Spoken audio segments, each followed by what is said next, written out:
네, 오늘 함께 은혜 받으실 하나님의 말씀은 민수기 14장 11절 12절 말씀입니다.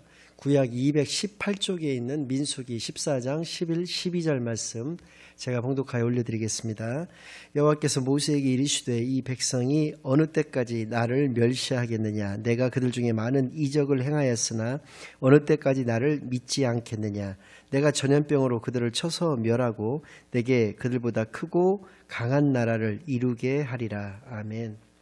하나님 아버지 감사드립니다. 오늘도 귀한 주일을 허락하여 주시고 귀한 성전에서 하나님께 예배드리도록 인도하여 주신 은혜를 진정으로 감사드립니다. 이 시간 저희들의 온 영과 진리를 다하여 드려지는 예배를 통해서 하나님께서 영광 받아주시는 귀한 은혜의 시간으로 인도하여 주시옵소서. 모든 것을 감사드리오며 예수 그리스도의 이름으로 기도드리옵나이다. 아멘. 네, 오늘은 만나세대와 광야학교 민수기 그 세 번째 시간이자 민수기의 마지막 시간을 본문 말씀을 중심으로 해서 하나님의 은혜를 여러분들과 함께 나누는 그런 시간을 갖도록 하겠습니다.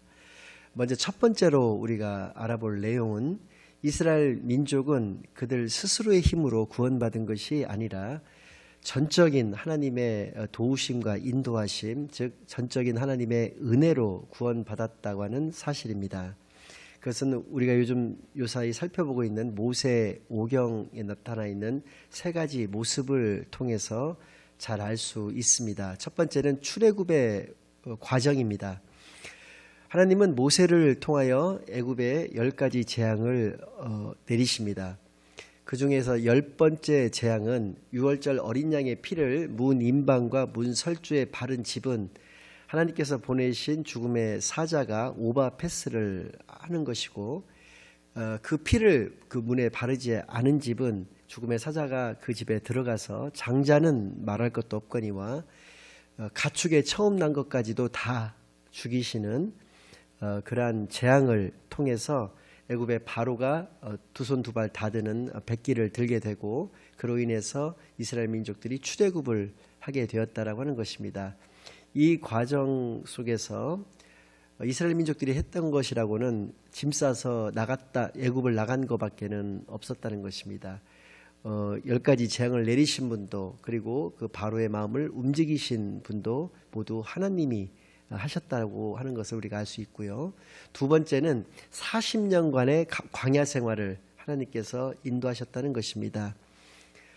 제가 좀 어렸을 때, 그러니까 중고등부 시절에 여름이면 수련회를 떠나곤 했었습니다. 2박 3일간의 그 수련회 기간 중에서 저희들이 해먹을 수 있었던 밥이 총 7끼 정도 항상 됐었는데, 요사이는 뭐 큰 대형교회에 속해 있는 수양관 같은 데로 가서 밥을 그냥 사 먹고 이렇게 편하게 이렇게 있는데, 예전에는 저희 때는 밥을 현지에서 직접 뭐 집사님들, 뭐 권사님들의 그 봉사를 통해서 직접 해먹고는 했었습니다. 저희들은 그 해주신 밥만 얻어먹고 그냥 스케줄대로 움직였다가 2박 3일의 기간을 마치고 돌아올 때에도 파김치가 돼서 돌아왔는데, 그분들은 얼마나 더 힘드셨을까, 간식까지도 챙겨주시고 했는데 얼마나 힘드셨을까라는 생각을 해봅니다. 인원은 뭐 한 5, 60명, 그리고 뭐 봉사자 포함해서도 7, 80명 정도밖에 되지 않았는데도 7끼 먹었는데도 그랬다는 것입니다. 거의 뭐 난리 수준이었다, 뭐 전쟁 수준이었다, 이렇게 봐도 틀리지 않을 정도로 그렇게 힘들었던 어떤 그런 과정들이었습니다. 그런데 자그만치 200만 명으로 추산되는 이스라엘 민족들이었고, 무려 40년간이나 되는 기간 동안에 광야라는 곳에서 그들이 광야 생활을 할 수 있었다는 것입니다. 즉 하나님께서 그들을 농사도 지을 수 없는 그런 상황과 환경 가운데에서 그들을 살리셨다라고 하는 것은 전적인 하나님의 은혜가 아니고서는 안 되었다라는 것을 우리가 알 수 있다는 것입니다. 만나와 메추라기를 매일 공급하여 주셨고, 또 물이 나지 않는 그 광야에서 물을 공급하여 주셨고, 낮에는 구름기둥, 밤에는 불기둥으로 그들을 인도하여 주셨다라고 하는 것입니다. 마지막으로 세 번째는 그들은 430년간 애굽 땅에서 있었던 기간 중에서 짧게는 한 100여 년, 길게는 한 200여 년 동안을 애굽의 종살이를 했던 것입니다. 따라서 그들은 체계적인 군사훈련을 받은 적이 없었습니다. 그런데 그들이 광야에서 40년간이나 지칠 대로 지친 몸으로 가나안 땅에 입성하였을 때 그 견고한 성들을 다 가지고 있었던 가나안의 7 족속들을 다 몰아내고 가나안을 정복하고 그 땅을 차지하게 할 수 있었던 것은 역시 하나님의 전적인 은혜로밖에는 해석할 수 있는 것이 없다라고 한다는 것입니다. 그런데 출애굽한 지 1년 3개월이 되는 시점에 그들은 바란 광야의 가데스 바네아라는 곳에 도착을 하게 됩니다. 벌써 한 3번째나 4번째 여러분들에게 말씀을 드리고 있는 것 같은데 그만큼 중요한 의미를 가지고 있기 때문에 그렇다고 이해해 주시기를 바라겠습니다. 그 가데스 바네아라고 하는 곳은 가나안 땅까지의 그 거리가 한 3일 정도밖에 되지 않는 가나안의 바로 턱 밑까지 그들이 갔다는 것입니다. 그런데 그곳에서 12지파에서 각 한 명씩을 차출을 해서 대표자 한 명씩을 차출해서 총 12명의 정탐꾼의 팀을 꾸려서 총 40일간의 가나안 땅을 곳곳을 정탐하고 돌아오게 하고 그들은 이제 보고를 하게 되는데 그 보고가 전에 다른 내용으로 두 팀으로 갈리게 됩니다. 그들은 똑같은 것을 보았고 똑같은 것을 경험했던 자들이었습니다.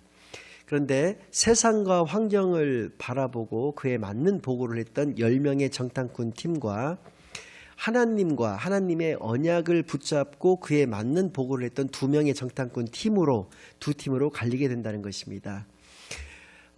합리적으로 보았을 때 또 상식적으로 보았을 때에는 10명의 정탐꾼의 보고가 맞습니다. 그곳은 진정으로 젖과 꿀이 흐르는 좋은 땅인 것은 맞더라. 그러나 거기에는 견고한 성 또 거인과 같은 사람들이 그 땅을 차지하고 있기 때문에 그에 비해서 상대적으로 메뚜기와 같은 우리가 그 땅을 들어가서는 죽고 말 것이다 라고 하는 보고를 한다는 것입니다. 그렇다면 그 이스라엘의 선택은 어때 했느냐는 것이죠. 이스라엘도 마찬가지였다는 것입니다. 세상과 환경을 바라보고 그들의 말을 듣고 하나님과 모세를 원망했다는 것입니다. 차라리 우리가 애굽 땅에서 죽게 놔두지 왜 우리를 이끌고 나왔느냐라고 라는 식으로 원망과 불평을 했다는 것입니다. 그때 이제 하나님께서 그 모습을 통해서 진노하시는 장면이 오늘 본문 말씀인 것입니다. 이스라엘 민족들의 이 선택, 그러니까 세상과 환경을 바라봄으로 말미암아서 그들이 두려워했던 것은 무엇이냐라는 것입니다. 그들이 두려워했던 것은 하나님이 아니라 세상과 환경이었다는 것입니다. 반대로 믿음의 사람들, 하나님이 그 마음속에 있는 사람들의 선택은 무엇이냐면 세상과 환경은 두려워하지 않습니다. 오직 하나님만을 두려워한다는 것입니다. 즉 하나님을 경외하는 그 자세와 마음을 가지고 있었던 것이 하나님의 사람들이었다는 것입니다. 여기서 대두되는 문제는 관점의 중요성이라고 하는 것입니다. 하나님이 있는 사람과 하나님이 없는 사람은 역사적으로 봐서도 너무나 극명한 결과를 가집니다. 첫 번째는 노아입니다. 노아는 500세가 될 때까지도 자식이 후사가 하나도 없었습니다. 500세가 넘어서 셈과 함과 야벳이라고 하는 아들을 이제 순차적으로 갖게 되고요. 또 500세가 넘어서 하나님의 부름을 받습니다. 그래서 하나님이 세상을 홍수로 심판하실 것이기 때문에 너는 너 자신과 너의 가족들을 구원하기 위해서 방주를 지으라는 그 명령을 받게 되고 그 말씀을 붙잡고 몇십 년간을 방주를 만드는데 자기의 전력을 다해서 자기의 인생을 다 바칩니다. 그런데 문제는 그 모습을 지켜보았던 그 주변의 사람들, 즉 세상 사람들의 반응이었습니다. 그들의 반응은 무엇이었냐면 비웃음과 조롱이었습니다. 미친놈이라고 욕을 했던 것입니다. 그래서 그들은 홍수 후에 하나님께서 그 방주의 문을 다 닫으셨기 때문에 방주에 들어갈 수가 없어서 다 죽고 맙니다. 노아와 노아의 가족 8명을 제외하고 세상의 온 땅의 모든 사람들은 다 죽고 많은 결과를 갖는다는 것입니다. 하나님이 있는 사람과 하나님이 없는 사람의 결과가 이랬다는 것이고요. 또 하나는 다윗과 사울의 모습 속에서도 그것을 잘 알 수가 있습니다. 다윗은 구약의 그 믿음의 계승자들에게 나타나는 공통적인 특징 세 가지가 있습니다. 그들은 모두가 하나님과의 올바른 관계를 가질 수 있는 유일한 길, 회개에 능한 자들이었다는 것입니다. 두 번째는 하나님의 말씀만을 붙잡았던 자들이라는 공통점을 가지고 있습니다. 마지막으로 세 번째는 미래에 대한 준비를 했던 자들이라는 것입니다. 다윗과 같은 경우는 미래에 대한 준비가 무엇이었느냐? 그 이전까지 다윗의 시대까지는 하나님 이스라엘 민족들이 하나님을 모셔둔다라고 하는 곳은 성막이라고 하는 곳이었습니다. 즉 텐트에서 하나님을 모신다라고 하는 개념을 가지고 있었는데 다윗은 성전을 지어서 그곳에서 하나님을 모시겠다라고 하는 그런 꿈을 가지고 있었습니다. 그러나 하나님께서는 그에게 너는 너의 손에 너무 많은 피를 묻혔기 때문에 안 되고 너의 아들의 솔로몬에 이르러서 그것이 이루어진다라고 하는 말씀을 듣고 그 말씀을 붙잡고 백향목이라든지 그 성전을 짓는 데 필요한 모든 최고급 재료들을 다 구비를 하기 시작합니다. 그래서 그가 죽기 전에 그것을 다 세팅을 완료를 시켜놓고 그것을 솔로몬에게 물려주고 하나님의 부름을 받아서 죽는 것이죠.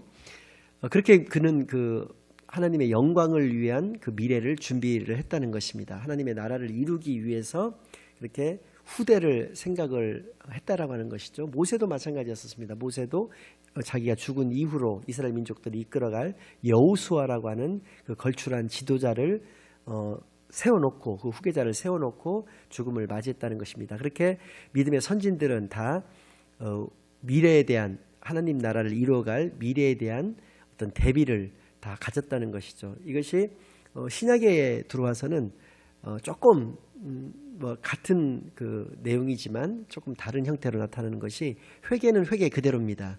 그래서 세례 요한은 회개하라 천국이 가까이 왔느니라 라는 말씀을 우리에게 해주셨고요. 예수님께서도 똑같이 말씀하셨습니다.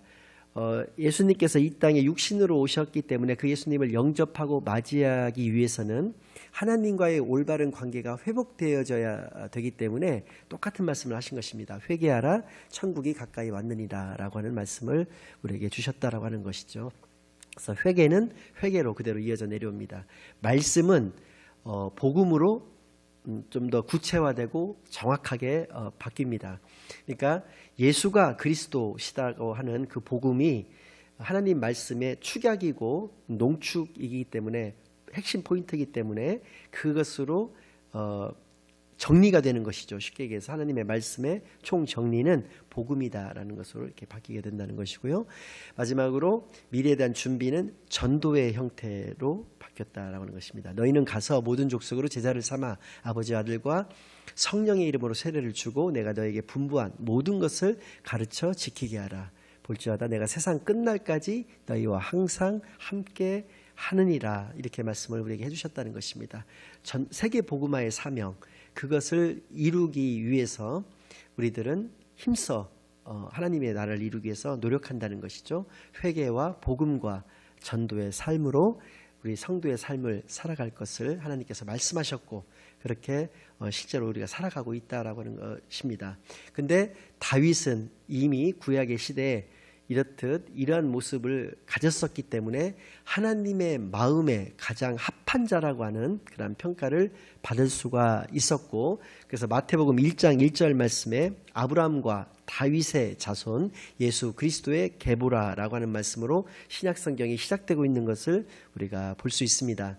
즉 아브라함과 함께 예수님의 조상이 된 다윗이 예수님의 조상이 다윗이 되었다라고 하는 것을 분명하게 말씀해주고 계시다라고 하는 것이죠. 이렇게 하나님이 자기의 마음속에 있었던 그 다윗은 이러한 모습을 가질 수가 있었는데, 반면에 다윗보다도 한대 먼저 왕이 되었던 사울 같은 경우는 어땠느냐라고 하면, 다윗이 이제 골리앗을 죽이고 개선을 이제 하는 그런 장면이 나옵니다. 그때 사울왕을 찬양하기 위해서 이스라엘 백성들이 이제 찬양하는 노래를 사울에게 들려줍니다.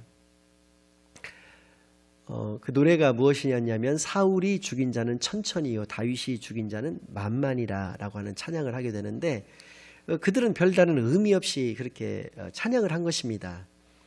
아무래도 이제 혁혁한 공을 세운 것은 다윗이기 때문에 그런 것이 이제 잠재되어 있었기 때문에 그렇게 찬양을 했던 것이지만, 사울이 그 노래 그 찬양 소리를 듣고 순간적으로 이렇게 기분이 확 상해버린 것입니다. 그래서 그 순간으로부터 다윗에 대한 미움과 시기와 질투가 자라나게 된 것입니다. 그래서 그는 이렇게 얘기합니다. 이제 내가 죽인 자가 천천이고 다윗이 죽인 자가 만만이라고 한다면 이제 다윗에게 남은 것은 이 나라밖에는 무엇이 있겠느냐라고 하는 얘기를 한다는 것이죠. 그가 그런 마음을 가질 것이 아니라 그는 한 나라의 왕이었고 머리에 왕관을 쓴 자이기 때문에 좀 더 대범하게, 너희들이 나를 찬양한다고 하면서 그렇게 노래를 한다면 내가 기분이 좋을 수가 있겠느냐, 그렇게 하지 말아라 라고 이제 이야기를 한다고 한다면 백성들은 아마 사울이 죽인 자는 만만이요 다윗이 죽인 자는 천천이라고 아차 싶어서 그 가사를 이렇게 바꿔서 불렀었을 것이고, 그렇다고 한다면 이후에 사울의 삶이 다윗을 죽이기 위한 자기의 남은 여생을 보내는데 이렇게 악령에 시달리는 그러한 모습을 갖지를 않았었을 것이라는 것입니다. 통크게 그렇게 농담식으로 이렇게 해서 넘어갔다고 한다면 아무 문제 없었을 것을, 그것을 꽁하게 이렇게 받아들임으로 말미암아서 그 마음속에 자리 잡고 있었던 그 시기, 미움, 질투, 투기 이러한 것들을 제어하지 못하고 그것에 시달리면서 일평생을 살아갔다라고 하는 것이죠. 세상과 환경을 바라보았던 자의 말로, 또 하나님만을 바라보았던, 하나님이 있었던 사람의 어떤 결과가 어떠했는지를 이 두 사례에서 잘 알 수 있다는 것이고, 마지막으로 이 1세대 이 출애굽 민족들과 2세대 출애굽 민족들의 비교를 통해서도 그것을 잘 알 수 있다라고 하는 것입니다. 원망과 불평을 일삼았던 1세대 출애굽 민족들은 광야에서 다 죽었습니다.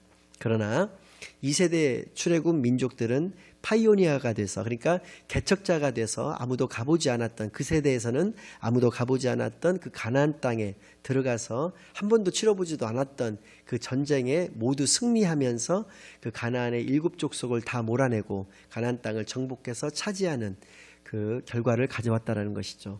이것을 알 수 있었던 성경상의 사건도 하나 있습니다. 1세대 출애굽 민족은 나온 지 얼마 되지 않아서 앞에 홍해 바다가 가로막고 있었습니다. 뒤에서는 애굽의 군대가 쫓아오고 있었습니다. 그때에도 역시 마찬가지로 그들은 하나님과 모세를 원망했습니다. 그런데 2세대 출애굽 민족들이 가나안 땅에 들어가기 전에 그들 앞에도 요단강이라고 하는 것이 가로막혀져 있었는데, 그들은 요단강이 갈라지기도 전에 발에 물을 묻히면서 첨벙첨벙 요단강을 들어갔습니다. 요단강에 들어가서 그 이후로 하나님께서 요단강을 갈라주셔서 거기를 건널 수가 있었다라고 하는 것입니다. 믿음의 차이가 이렇다는 것입니다. 똑같은 환경 속에서도 한쪽은 원망과 불평을 하고 한쪽은 하나님만을 믿고 의지해서 그 환경 속으로 뛰어 들어간다라고 하는 것이 그렇게 차이라는 것입니다. 이렇듯 우리가 알 수 있는 것은 관점이 이렇게 중요하다라는 것을 알 수 있다라고 하는 것이고요. 두 번째는 역사의 주관자이신 하나님이시라는 것을 우리가 알 수 있다는 것입니다. 본문 12절 말씀을 보겠습니다. 내가 전염병으로 그들을 쳐서 멸하고 내게 그들보다 크고 강한 나라를 이루게 하리라. 나라를 멸하시고 나라를 세우시는 분은 난세의 영웅이 아니고 하나님이시다라는 것입니다. 민족들을 멸하고 민족들을 세우시는 분이 바로 하나님이시다라고 하는 것을 우리가 알 수 있다라고 하는 것이 본문 12절 말씀인 것입니다. 민수기 13장 16절 말씀을 보면 모세가 호세아라고 하는 사람의 이름을 여호수아로 바꿔서 불렀다라고 하는 말씀이 등장하고 있습니다. 호세아라는 말과 여호수아라고 하는 말은 비슷한 의미를 가지고 있습니다. 호세아는 구원하다라고 하는 의미를 가지고 있고요. 여호수아는 하나님께서 구원하시다라고 하는 의미를 가지고 있다는 것입니다.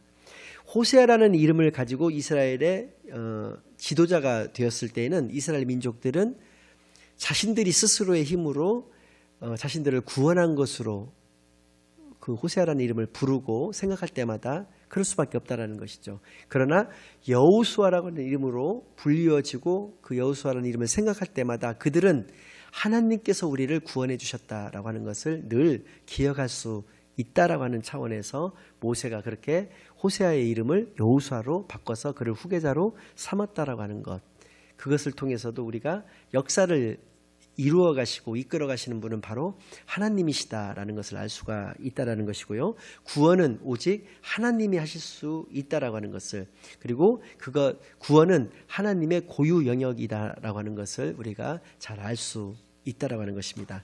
마지막으로 세 번째는 모세의 위대한 모습이 등장하고 있습니다. 본문 14장 13절로부터 20절까지의 말씀을 보면 하나님이 분노하셔서 크게 진노하신 것이죠. 그래서 이스라엘 민족들을 다 멸하신다고 하셨을 때 모세는 하나님이 만약에 애굽에서 이끌어내신 그 민족들을 다 쳐서 멸하시게 된다고 한다면 이 주변의 많은 사람들, 그러니까 세상의 모든 민족들이 하나님을 어떻게 말하겠느냐라고 하는 것입니다. 그러니까 하나님을 위해서 그렇게 하지 마실 것을 하나님께 말씀을 드리고 있다라고 하는 것입니다. 똑같은 모습이 출애굽기 32장 7절에서 14절에서도 등장하고 있습니다. 금송아지를 만들어 놓고 그것이 하나님이라고 하는 그 이스라엘 민족들을 하나님께서는 다 쳐서 멸하신다라고 또 말씀을 하고 계셨는데, 그때 모세는 이보다도 더 강력하게 하나님께 이게 반역의 모습이 아닌가 싶을 정도로까지 하나님에게 강하게 대드는 모습이 나옵니다. 하나님이 이렇게 말씀하셨다고 해서 아멘 그렇게 하겠습니다 라고 하는 것이 순종이 아니라고 하는 것이죠. 하나님의 마음을 알아서 하나님의 마음에 합하게 그렇게 말하고 행동하고 하는 것을 하나님이 더 귀히 여기신다는 것을 우리가 알 수 있습니다. 두 가지 모두에서 하나님은 하나님의 마음을 돌이키셔서 그들을 살려주시는 것으로 그렇게 결정을 번복하시는 것을 우리가 알 수 있다라고 하는 것입니다. 모세는 하나님의 마음을 알았던 자입니다. 우리도 이 말씀을 통해서 하나님의 말씀을 깊이 깨닫고 그 말씀대로 살아가시는 존귀한 하나님의 자녀들이 다 되시기만을 간절히 바랍니다.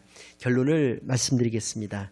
이 땅에 하나님의 나라를 이루시기 위해서 인류의 역사까지도 하나님께서는 주관하고 계시다는 것을 오늘 말씀을 통해서 우리가 깨달았기 때문에 그 하나님의 나라와 하나님의 뜻, 즉 하나님의 의를 먼저 구하는 진정한 하나님의 자녀들이 다 되시기만을 예수 그리스도의 이름으로 축원합니다. 아울러서 나의 마음속에 예수 그리스도가 구주로 자정하시고 우리 삶을 인도하신다는 것을 깨달으셨다고 한다면 내 인생의 관점이 하나님만을 바라보고 하나님만을 의지하는 복된 크리스찬의 삶으로 변화되어야 된다는 것을 깨달아 알게 되시는 또 역시 귀한 시간만이 되시기를 간절히 바라겠고요. 마지막으로 하나님이 나와 늘 함께 동행하시는 삶을 위하여 하나님과 나와의 관계가 회복되어지는 회개와 우리의 길과 진리와 생명 되시는 복음과 예수님을 하나님으로 인정하고 사랑하는 자만이 할 수 있다는 그 전도의 축복을 온전히 누리면서 살아가시는 하나님의 복된 백성 다 되시기만을 아울러 예수 그리스도의 이름으로 간절히 축원합니다. 축도로 마치겠습니다. 이제는 우리 주 예수 그리스도의 은혜와 우리 하나님 아버지의 극진하신 사랑과 성령 하나님의 내주 인도 역사 교통하심이 지금 이 예배에 참여하여 늘 회개하고 늘 복음을 가지고 늘 전도의 삶을 살아가겠다고 다짐하고 맹세하고 돌아가는 복된 하나님의 자녀들의 머리 위에와 그들의 가정 위에 이제로부터 영원까지 함께하여 주시옵기만을 간절히 축원하옵나이다. 아멘.